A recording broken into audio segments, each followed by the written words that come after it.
வணக்கம் நண்பர்களே. கலைக்கழைக்களம் சேனலுக்கு உங்களை அன்புடன் வரவேற்கிறோம்.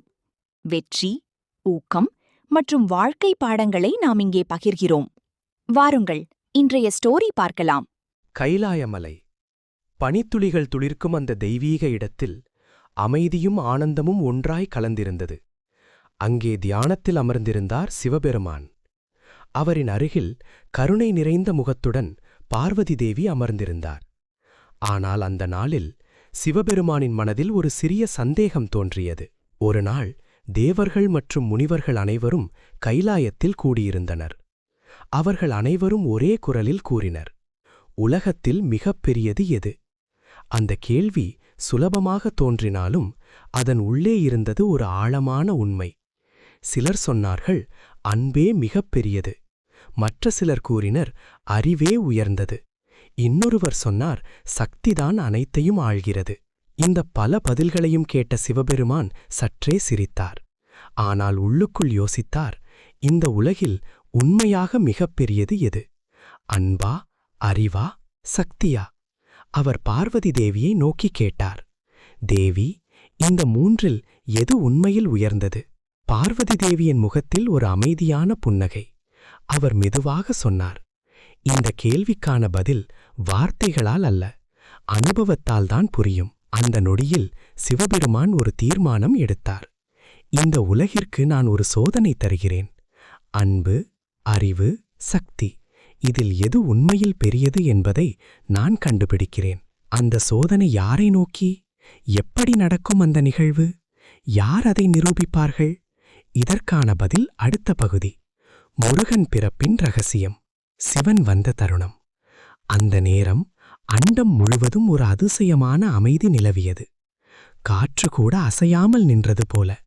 தேவலோகத்திலும் பூலோகத்திலும் ஒரு எதிர்பார்ப்பு நிரம்பியது. அப்போது திடீரென்று ஒரு ஒளி, சாதாரண ஒளி அல்ல, சூரியனின் பிரகாசத்தையும் மிஞ்சும் தெய்வீக ஜோதி. அந்த ஜோதியின் நடுவில் தோன்றினார் ஓம் சிவபெருமான். மூன்றாம் கண் எண்ணியது. கழுத்தில் பாம்பு அசைந்தது. ஜடாமுடியில் இருந்து கங்கை ஓடியது. அந்த தருணம் காலமே நின்றது போல. சிவன் சாதாரணமாக வரமாட்டார். அவர் வரும்போது அது ஒரு காரணத்திற்காகத்தான். அந்த நாள் அவர் வந்தது ஒரு சந்தேகத்துடன், ஒரு தெய்வீக ரகசியத்தை அறிய. அவரின் முகத்தில் அமைதி இருந்தாலும் அந்த அமைதிக்குள் ஒரு ஆழமான கேள்வி மறைந்திருந்தது. தேவர்கள் அனைவரும் அதிர்ச்சியில் உறைந்தனர். சிவபெருமான் நேரில் வந்திருக்கிறார். பிரம்மா கூட தலை குனிந்தார். விஷ்ணு கூட அமைதியாக நின்றார். யாருக்கும் பேச துணிவு இல்லை. அந்த நேரத்தில் சிவன் மெதுவாக சொன்னார், இந்த பிரபஞ்சத்தில் ஒரு ரகசியம் உள்ளது. அதை இன்று நான் அறிய வேண்டும். அவரின் குரல் மெதுவாக இருந்தாலும் அது அண்டம் முழுவதும் ஒலித்தது. அந்த ரகசியம் யாரிடம் இருக்கிறது?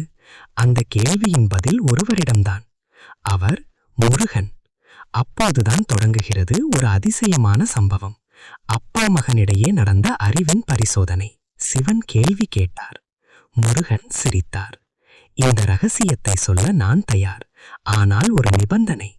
அந்த நிபந்தனை என்ன? சிவபெருமான் அதை ஏற்றாரா? அந்த ரகசியம் என்ன? அடுத்த பகுதி இன்னும் அதிர்ச்சியாக இருக்கும். குருவான மகன், சீடனான தந்தை. ஒரு சிறிய கிராமத்தில் சிவபக்தியில் முழுமையாக மூழ்கியிருந்த தந்தை வாழ்ந்து வந்தார். அவருக்கு ஒரே மகன். அந்த மகன் பிறந்த நாளிலிருந்தே அவனில் ஒரு தெய்வீக ஒளி இருந்தது.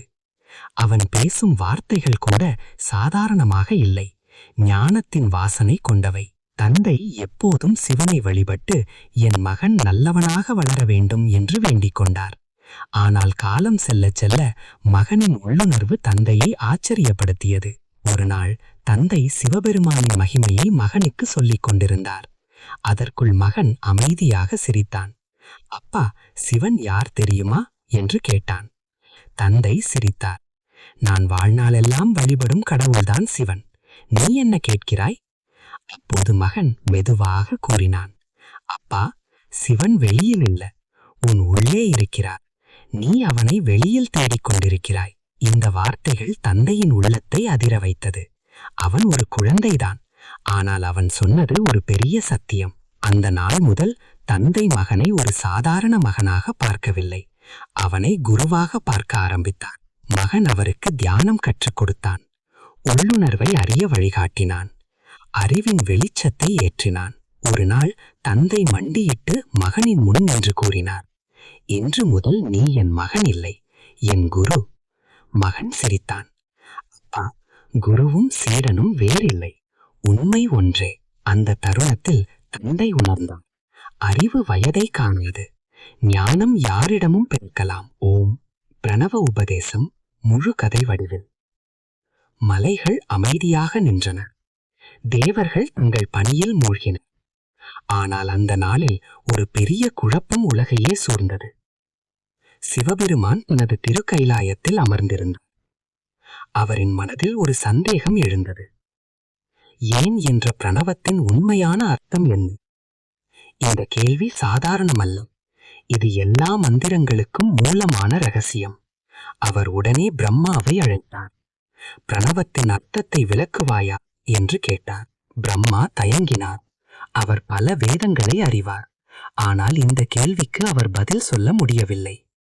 அவரின் மௌனம் அவரின் தலையை கீழே குனிய வைத்தது.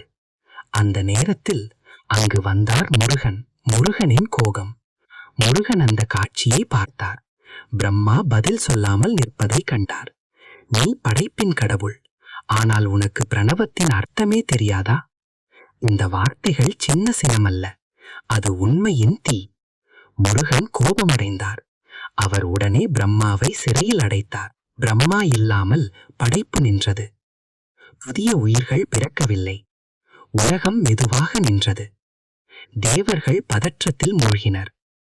அவர்கள் அனைவரும் சிவபெருமான் ஓடினார்கள். சிவபெருமான் வருகை. சிவபெருமான் சுவாமிமலையை நோக்கி வந்தார். அங்கு முருகன் அமைதியாக இருந்தார். பிரம்மாவை விடுவி என்றார் சிவன். முருகன் அமைதியாக சிரித்தார். அவர் பிரணவத்தின் அர்த்தம் தெரியாதவர். அவருக்கு படைப்பின் பொறுப்பு எப்படி? அதிசய தருணம். சிவன் கேட்டார், அப்பனால் உனக்கு தெரியும்? முருகன், ஓம் தெரியும். சிவன், அதை எனக்கும் சொல்லு. அப்போது முருகன் மெதுவாக சொன்னார், நான் உனக்கு சொல்ல வேண்டும் என்றால் நீங்கள் என் சீடனாக அமர வேண்டும். குருவான மகன், சீடனான தந்தை. இந்த உலகம் பார்த்த அதிசயம் அது. சிவபெருமான் தன் மகனின் முன் குனிந்து அமர்ந்தார்.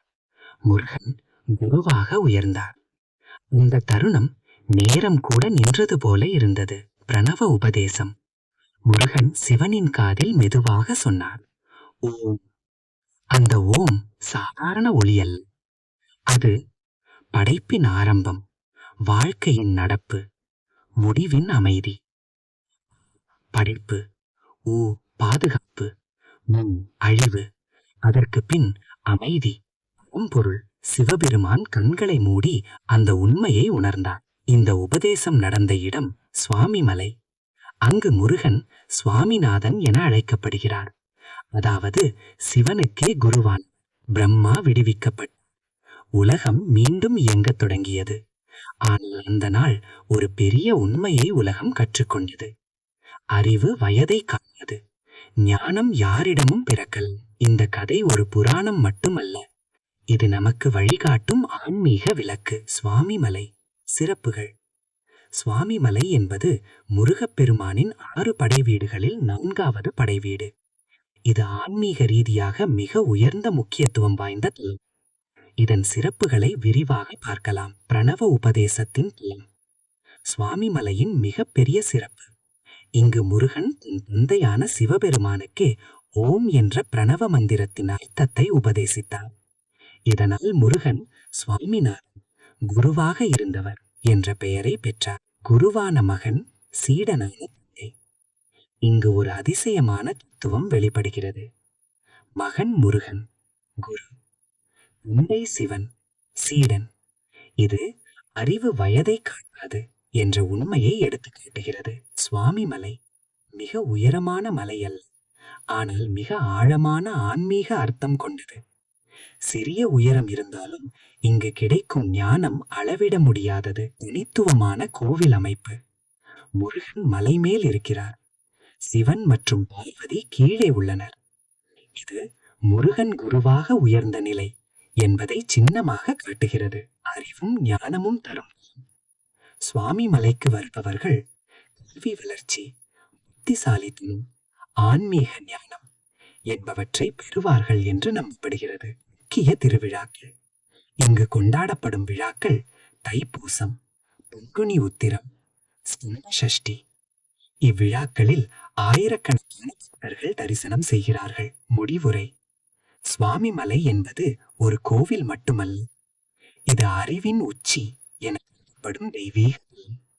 இங்கு முருகனை தரிசிப்பது வாழ்க்கையில் ஞானம் பெறும் ஒரு ஆன்மீக பயணமாகும். கதையின் ஆழமான பொருள்.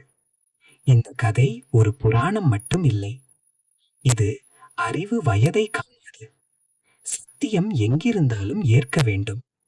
அகந்தை அழிந்தால்தான் ஞானம் வரும். முருகன் சொன்னது, நான் கடவுள் இல்லை, ஞானம்தான் கடவுள். மாலை நேரம். காவே காற்று வீசுகிறது. மலை மேல் முருகன் ஒளி விட்டு நிற்கிறார். கீழே சிவபெருமான் மலை வணங்குகிறார். பின்னணி குரல்